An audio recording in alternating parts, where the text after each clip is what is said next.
नमस्कार. तुम्ही startup founder असाल किंवा इन्व्हेस्टर असाल, तुम्ही ब्रिज राऊंड ऑफ फंडिंग हे ऐकलं असेल.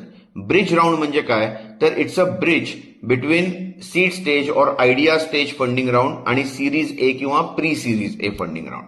आता तुम्ही जर का स्टार्टअप फाउंडर असाल तर एक दोन सिच्युएशन्समध्ये ब्रिज राऊंड रेज करणं अतिशय चांगलं असतं. सिच्युएशन पहिली की तुम्ही जर का आयडिया स्टेज किंवा सीड स्टेजला पैसे रेज केले, तुम्हाला सिरीज ए रेज करायचे, पण मध्येच तुमचे पैसे संपले. पैसे संपले म्हणजे काय, तर तुमचं एक बजेट होतं की एवढ्या बजेटमध्ये एवढ्या कॉस्टमध्ये आपला एवढा रेव्हेन्यू येईल आणि त्यानंतर आपण सिरीज ए रेज करू, पण ते बजेट आधीच संपलं काहीही कारणाने आणि तुम्हाला पैशाची गरज आहे. ही पहिली सिच्युएशन झाली.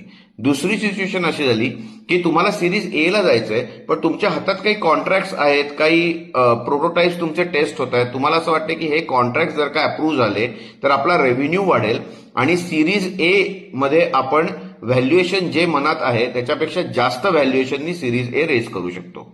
बरोबर आहे. म्हणून तुम्ही आता सध्या ब्रिज राऊंड रेज करता आणि सिरीज ए डिले करता.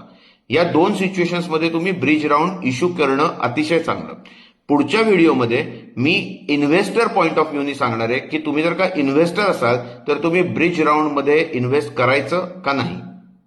धन्यवाद.